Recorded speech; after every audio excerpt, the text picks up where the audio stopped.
For the love of God, leave Neil Gaiman alone. Now, before anybody comes to me and my legitimacy on talking about this subject, I have been practically a lifelong Neil Gaiman fan. I own a bunch of his books, I've read most of them, and I've seen most adaptations of his work. Good Omens, specifically, is one of my favourite books of all time. I reread it at least once a year, and I'm a die-hard fan of the series. I went to 2019 Comic-Con as a Xerophale, and my first ever tattoo was a Good Omens tattoo. I even brought it up a few videos ago when I was talking about my favourite books. I'm in a sort of not quite accidental Aziraphale cosplay right now, which is going to make sense later and be even funnier. But for now, I also just look fucking great. So, like, W's in the chat for me, folks. Everyone go down there and tell me how hot I am, please. This book was the first tattoo I ever got. I have no idea if that's showing up on camera. If not, I'll just take a photo and I'll put it and I'll insert it into the video. So you can't tell me I don't know what I'm talking about. Okay? We got a deal? Great. Because Good Omens fans need to calm the fuck down. I tried to do like a bit of a half and half. I've got like some Aziraphale, some Crowley, some Aziraphale, some Crowley. Now, before I start, I am obviously not talking about all of us. So if you take anything I'm about to talk about personally, maybe start to think about why you're so offended before you have a go at me. Am I attacking something that you personally have done? No? Then I'm obviously not talking about you. Pull up a pew and listen to me talk about why behaviour like what I'm about to describe is embarrassing for all of us. Don't get me wrong, I understand getting too attached to media. I am queer and neurodivergent, and I imprint on my hyperfixations like a baby duck. Ducks have ears. Do ducks have ears? Must it? So they hear other ducks. This has caused me no end of agony over the years when I've imprinted on things that actively went out of their way to kamikaze their relationship with the fandom. Game of Thrones, The 100, Veronica Mars, The X-Files, Gilmore Girls, the list goes on. I know what it's like to feel betrayed by a piece of media that provides most of your serotonin, but this is getting a bit ridiculous now. Since the second season of Good Omens aired, thousands of new asks have appeared in Neil Gaiman's inbox on Tumblr, and a lot of those people are there to shout at him for breaking their hearts and blame him for their misery. And that is just completely unacceptable. For starters, Neil is just a guy. He's not a god, much as a lot of us like to think so, and he'd tell you that himself. He's a kind guy, a smart guy, a funny guy, and a writer guy, but he's not an all-seeing, encompassing being who can deliver stories that every single person will love without fail. Nobody is. No story in existence is loved and understood by every single person. All that any of us can do is write things that we like and hope that other people do too. Neil does that better than most people. He has a gift for it, a knack. Like Douglas Adams and Terry Pratchett and Agatha Christie. Some people are just good at understanding humans and writing them down. But that doesn't make him perfect. He's not infallible. He's just a guy. And it seems, in the age of the internet, that we've forgotten how to let people exist in front of us without them serving us. I've noticed it a lot more ever since I made my Kit Connor video, that the way we view celebrity, and not even necessarily celebrity, but even just influencers or random people on TikTok who have had a single TikTok go viral and overnight become famous with no media training or expectation or understanding of fame, has changed. The way we react to that socially has shifted. There was a post that went viral on Tumblr a few years ago about how the worst crime a character can commit in a TV show isn't being evil or doing something morally wrong. The worst thing a character can do is be annoying. Because watching a TV show is an active choice. So the worst thing in the world that can happen to your viewing experience is that you find a character annoying because it puts you off watching the show, right? It's great to have characters that are evil, unredeemable, terrible people, as long as they're not annoying, because that's a deal breaker. And I fully and wholeheartedly believe this when it comes to fiction. But the problem is, I think that we as a society, because we live on the internet and everything's sort of become characterized and caricatured to us, have started to kind of believe that people aren't real. Especially in a post-COVID world where we spend so much time indoors and our only contact was with avatars of people on the internet. I think we started, in a weird way, to apply this fiction logic to real people. Like, the worst crime a person can commit is being annoying. People get angrier about that than they do about real life social and political injustices. And that's so fascinating to me because I get where it's coming from. I get that feeling of there's this thing that I don't like and it's been put in front of me and I don't want to see it. But also, that is a real person that you're talking to. That is a real person that you're sending death threats to. That is a real person that you are doxing. That's not a fictional character that you can just complain to your friends about or that you can just turn the TV off, roll credits. That's a person. You are communicating with another person. And I think we would all do better to remember that, especially when the person you are attempting to communicate with is somebody who is creating things you like. Which brings me to... I hate to break this to a lot of you, but you did not write the show. You did not personally commission Neil Gaiman to write Good Omens for you. And you can make the argument that your consumption of the show is contributing to it getting renewed, therefore your opinions matter, and you'd be right. But you are one drop in an ocean of other voices.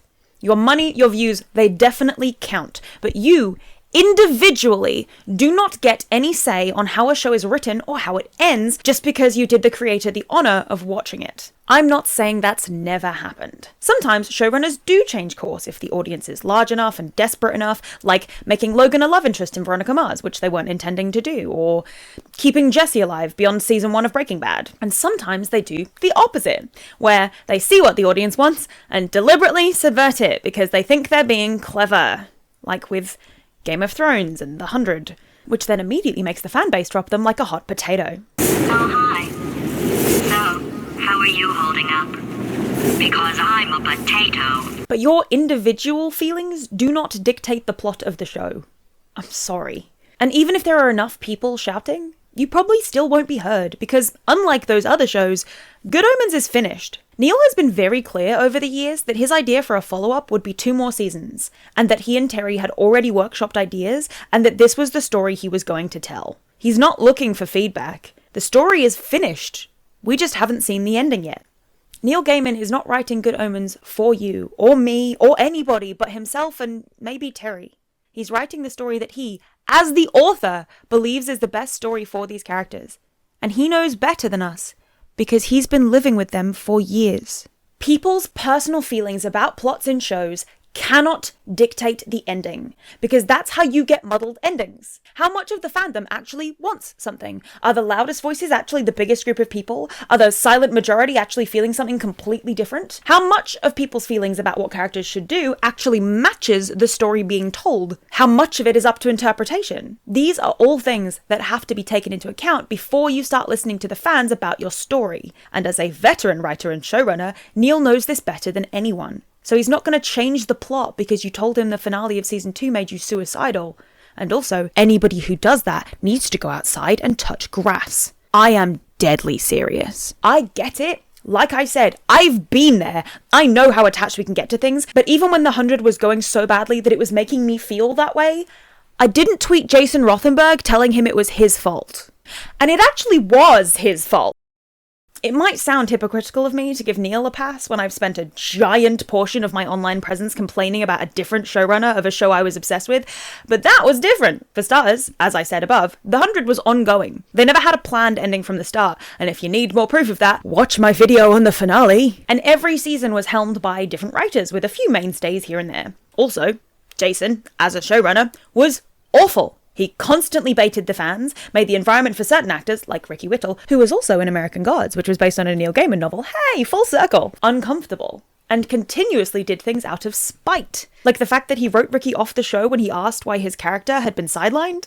He did this to Bob in the final season as well. When Bob asked for mental health leave, his character, one of 2 main characters in the show, was unceremoniously killed off a few episodes before the finale, despite the original ending being for Bellamy and Clark to get together, as the cast have confirmed now that their NDAs are up. Jason hated that the largest fan bases of his show were people shipping the main characters together or shipping Clark and Lexa, and he actively pushed back against it. It went from a show people rallied behind, fandom maintained even in the breaks between seasons, to a show people barely talk about anymore because he decided to spite the fans rather than write a good story. I don't think anybody realizes how insanely lucky we are to have Neil Gaiman as somebody who genuinely supports shipping culture and fanfiction culture. Like, we are taking that for granted. And the thing is, Jason didn't even really need to listen to the fans in order to not create that shit pile of an ending. In fact, if he'd ignored the fans altogether and just written an ending that made sense, he probably would have ended up writing an actual cohesive storyline, and maybe Belloc would have gotten together. Or maybe not, maybe he's just a terrible writer, but maybe listening to the fans wouldn't have helped either. Becco fans existed, and if he listened to too many of them, he might have actually believed that that was the best couple on the show. And oh my god, you literally could not be more wrong about a single thing if you tried. The point is, I know we've been burned before, Every ongoing show I love between 2019 and 2020 decided to kamikaze itself directly into the ground like one of Elon's rockets, and it made me incredibly jaded about the shows I watch. It made me deeply untrusting of showrunners because it seemed like most of them weren't in it for the story, but for the pointless audience gotchas for the sake of social media buzz. Not to mention the amount of shows I've gotten attached to only for them to be immediately cancelled. It's hard to trust yourself to get invested in anything nowadays if it's suddenly going to betray you or just disappear altogether. I understand that better than anyone. Most of my mental health rests on the shows that I watch. Help me. But I would never bring my personal mental health directly to Jason Rothenberg and tell him it's his responsibility. Because it's not. It's mine. I'll yell about it on Tumblr, and I have extensively. And I'll complain about it to my friends and family. I'm banned from family functions now. And I'll make videos about it. And I'll write fix-it fix, really good ones, because that is how I deal with the disappointment of a show doing something wrong. But my other problem with this is that Neil didn't do anything wrong. Hey, dipshits, come here. Do you actually think the story is supposed to end this way? Look, cliffhangers suck, especially when you know you're probably not going to get the answers for a few more years. But oh my god! Some of you are acting like Neil personally came into your house and killed your family with sledgehammers. The story is not finished. We are at the end of Act 2. There is a whole third act to go, and there always has been. This season is a stopgap between the start and the end, as most second seasons are, and honestly, I think it did a brilliant job. It set up all the ideas that the third season is going to tackle. The Second Coming, Aziraphale trying and definitely failing to fit in with the angels and being miserable, Crowley being miserable on Earth, and maybe we'll check in with Nina and Maggie too, or maybe not, who knows. But this season also did a fantastic job of setting up stakes. Crowley and Aziraphale might be on the outs now, but they also both know. Aziraphale knows Crowley is in love with him. Crowley knows that Aziraphale is too. He just also knows that Aziraphale believes in heaven a little too blindly to understand why they can't work together. And that's on religious trauma. They both know now. And that's going to drastically alter their dynamic going forward, because previously they both felt it, but neither of them acknowledged it to themselves or each other. They're both going to have to confront it now if they ever want to move forward. And also, I get not wanting a lot of conflict in your cute little show about an angel and demon falling in love with each other over 6,000 years, but and I kind of get that internalized fandom idea of I just want 3 seasons of them being happy. I get it, I fundamentally do, but that has to come after the confession, right? That has to come after they're together. You need angst and conflict in order to keep a story going. That is how stories work. What about any of that final episode implied that there wasn't going to be a resolution? And yes, it super sucks that we have to wait for one. But waiting is half the fun. I see you shiver with anticipation.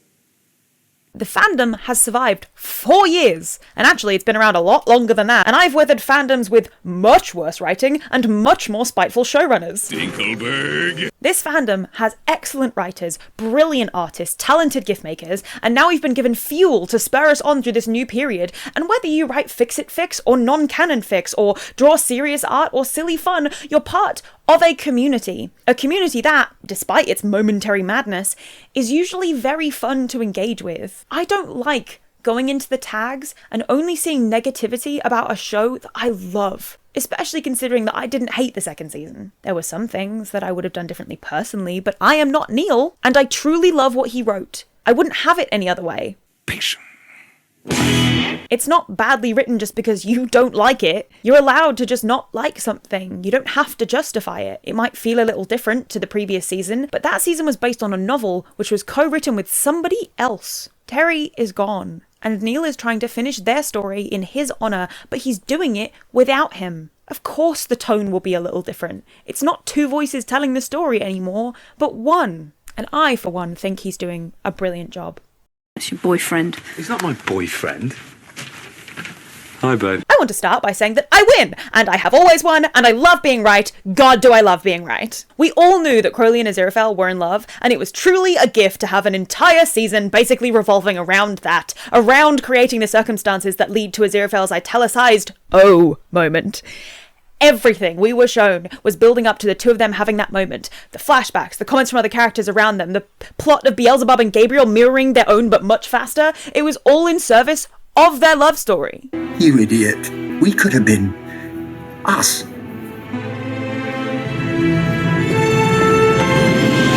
I love that the kiss wasn't right. That was the whole point. It was a Hail Mary and it failed. It wasn't the kiss either of them wanted, but it was what they got, and that's awful, but that's the point, and the story isn't over. But some people didn't like it. Somebody DM'd me on Instagram, and they said, "Hey there. I came from your YouTube channel. I love your videos, and I recently came across a topic I feel very strongly about, which I thought really falls in line with your content. I recently finished watching both seasons of Good Omens, and found the ending devastating. Two of the main characters, both male, which they're not, they're genderless beings, but like, we're gonna let that pass. You're a good lad. Not actually. Either. But thank you. They were quite blatantly coded as romantically attracted to one another, but not in a physical/sexual way whatsoever, and I think the actors even confirmed that they were in an interview, were made to kiss in the finale, which was incredibly out of character. They had not even touched in any way whatsoever before. Okay, I mean they have, but again, we're gonna let that pass. In interviews, it was subtly mentioned that because the audience wanted it, that's kind of why it happened. It feels like asexual erasure for the sake of fan service, and I thought you might find it interesting. I guess that's like a video suggestion, but do with that info what you will. I was just interested in your opinion. I hope you have a nice day in any case." And look, this isn't about to be me having a go at this person. They were absolutely lovely, and I love that they felt that I was the person to reach out to about this. I don't want to ever discourage people from reaching out to me with their opinions on videos, but I'm afraid that I couldn't disagree more. Look, as an ace person, I loved that in season 1 their relationship was only romantic, never physical. That it didn't matter that they weren't holding hands or kissing because we could all tell they were in love with each other anyway. And that was back when I was closeted ace. I was obsessed with it. I was deranged about it. Did I mention the cosplay and the tattoo? That's my favourite kind of love story. It's why I love Jane Austen. Jane Austen. Oh yes, the brains behind the 1810 Clerkenwell diamond robbery. And K-dramas. It's why I fell so in love with Bellark from The 100. I didn't need Bellamy and Clark to get together necessarily for me to be happy with their ending. Seeing them still working alongside each other would have been enough for me because I know they were in love. But did I want them to kiss about it? Yes, absolutely. And did I want Aziraphale and Crowley to kiss about it? Yes, absolutely. Not like this, but again, this kiss isn't the romantic climax of the story, it's an Act 2 conflict. Kissing isn't precluded from asexual stories, nor is physical intimacy. Sex, yeah, probably leave it off the table, but I love being cuddled and holding hands, and I'm partial to some kissing with the right person, even platonically. That doesn't ever have to lead to sex. And in my case, it absolutely won't. Keep your genitals away from mine. And I understand the desire to have a story play out in a way that is asexual to the extreme, but I also understand the desire to pick two characters up and go, now kiff. It's a love story. It's always been a love story, and maybe your version of asexuality means you're sex repulsed and even kissing is too much for you. That's okay. In that case, I have a secret to tell you. You choose what is canon. In a very literal sense, the show is canon, the book is canon. Obviously, these things aren't going to change. That kiss did happen. But you get to choose what is canon to you. Like Community's Gas Leak season, or every season of Lost after the third one, or the reboots of Gilmore Girls and Veronica Mars. It's a fact. Sure as day follows night, sure as eggs is eggs, sure as every odd-numbered Star Trek movie is shit. Season 6 of The 100 is the canon ending to me. Season 7 didn't happen, because Season 7 is one of the worst written seasons of television ever made. I cannot stress this enough. But if you don't like the kiss, that's okay. You can rewrite it. Or maybe you don't like the entire second season. That's fine. Maybe only season 1 is canon to you. Maybe you're a purist and you only believe in the book. But whatever you choose to believe, that's your choice. Your personal reaction to a decision the creator of these characters has made does not render his decisions incorrect just because it doesn't gel with your view of the characters. It also doesn't make it acephobic. It's only incorrect if it goes against everything the characters have ever said or done or thought. And can you really honestly say that it hasn't? I can't. I've read the book cover to cover numerous times, and I knew they were in love. I watched the first season, and I knew they wanted to kiss. Largely because I'm pretty sure David and Michael want to make out all the time anyway, as I do with my besties. Oh, I've looked at this gun. It's not a proper one at all. Go on. I'm not nice. I'm never nice as a four-letter word. I will not... Excuse me, gentlemen. Sorry to break up an intimate moment. Can I help you? The book told me an asexual love story, but the first season told me that story with David and Michael's chemistry, and regardless of how asexual it still absolutely is, it's also a gay love story being told with two middle-aged actors, and oh my god, how many of those do we see every day? Not many. Diversity win! The angel and demon in a 6,000-year slow burn romance are being played by middle-aged men instead of conventionally attractive CW twinks with Steve Harrington hair. Why did I write that line? Ace people come in all ages and flavors and sizes, and no one asexual story looks the same.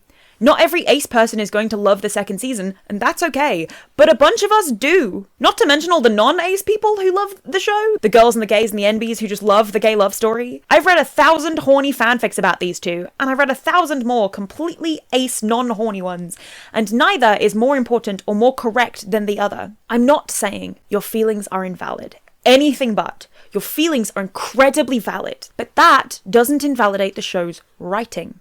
Maybe it just means the show isn't for you anymore.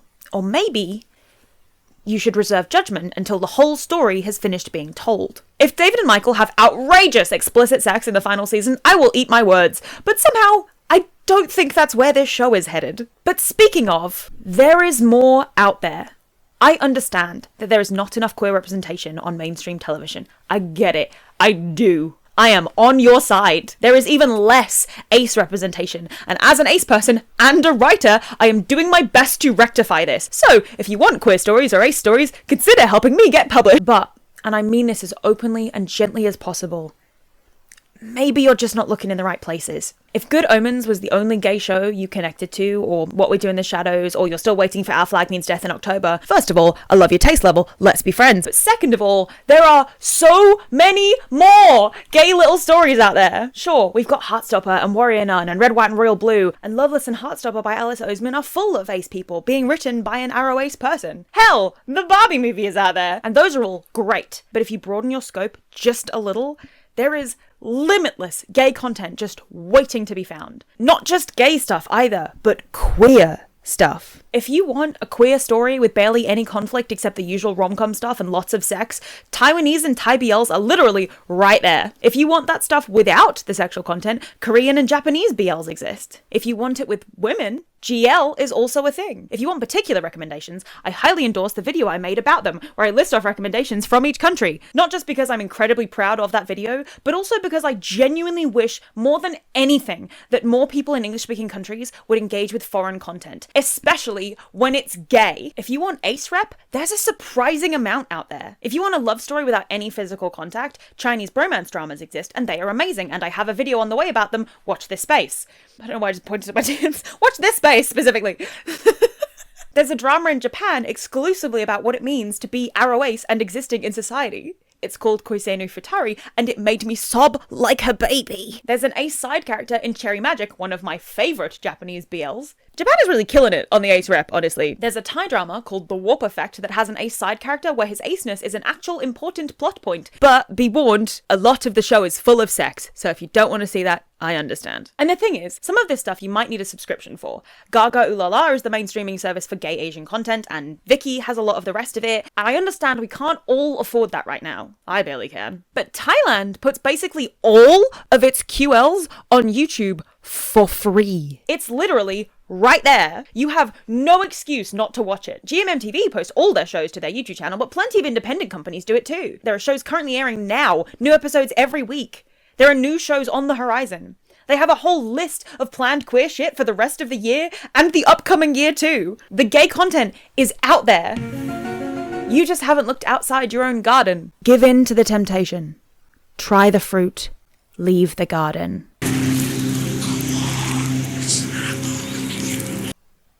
I understand that in this metaphor I am the devil, but queer people have been branded as satanic for years, so I'm fine with it. I get that not everybody loved that ending, and I empathize, I really, truly do. But regardless of how bad it made you feel, that doesn't give any of you the right to dump those feelings at Neil Gaiman's feet and demand he fix it. He is a writer, not your therapist. Dang it, Jim, I'm an astronomer, not a doctor. I mean, I am a doctor, but I'm not that kind of doctor. I have a doctorate. It's not the same thing. You can't help people with a doctorate. You just sit there and you're useless. I'm talking directly to the people who are commenting on his posts and sending asks to his ask box now. Neil Gaiman has very graciously allowed us a direct line to him by existing on Tumblr and Twitter so openly. But the more experiences he has like this, the more likely it is that he will pull away, and then nobody will be able to speak directly to him. Some of you will have ruined it for the rest of us. And I know that as an individual, you're not thinking, I'm going to be a part of this mob. You're just thinking, I have these thoughts and I need to tell him about them. But firstly, no you don't. And secondly, just because you can't see that you're a part of the mob doesn't mean the mob doesn't exist. That's the danger of the internet. You can't always see how many voices are in the mix until it's too late. You're probably not writing those asks to be mean. You're probably trying to be earnest and open with a writer that you love. But I am genuinely urging you to reconsider. Write those same feelings into a post on your blog. Write them on Twitter, DM them to your friends, talk about them with your family. Hell, bring it up with your therapist if your mental state is affected that badly. But you don't need to bring the author of the story into your feelings like that. He's just a guy. He cannot be responsible for the mental stability of thousands of people. It's just patently not possible. All he can do is write stories and hope that some people like them, and hope that the voices of those people are loud enough to compete with the others. Having a direct line to famous people and writers is amazing, but it's dangerous because it's led people to believe that they're our friends or just characters we can project onto. But neither is true. They are whole people with whole internal and external lives, and sometimes they really do know more about the story they created than we do, much as we hate to admit it. Be kind. Trust in Neil. Trust that the story isn't over, and go back and watch season 1.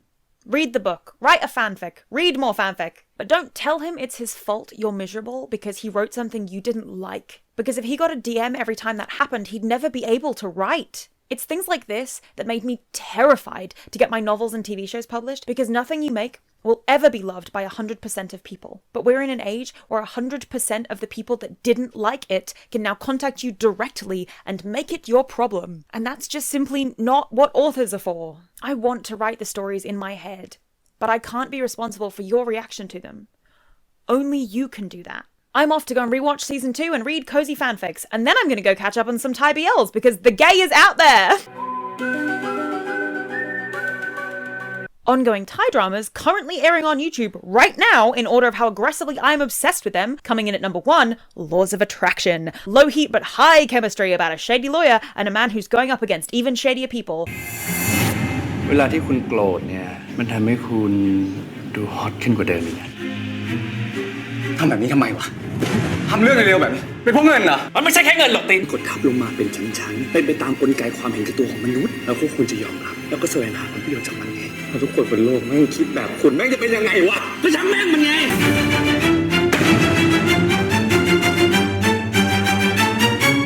I would sell my left tit for the next episode to be in my hands right now. Second up, Hidden Agenda. Jung and Dunk's chemistry plus some low stakes I've secretly liked you the whole time drama.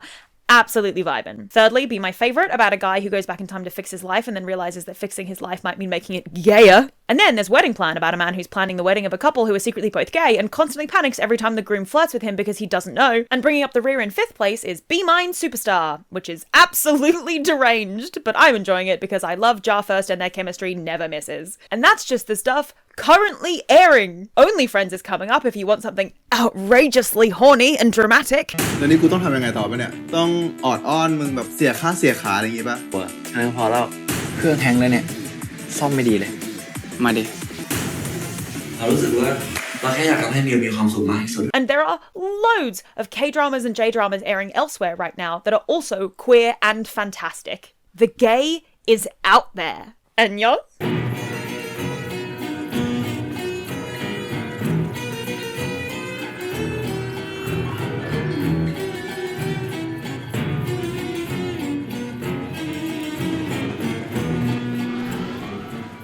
And the thing is, some of this stuff you might need a... Oh, I've written prescription. You need to get prescribed. You need to get prescribed gay content. Stop! God, I wish that's what my GP prescribed me instead of vitamin D tablets. Fucking hell.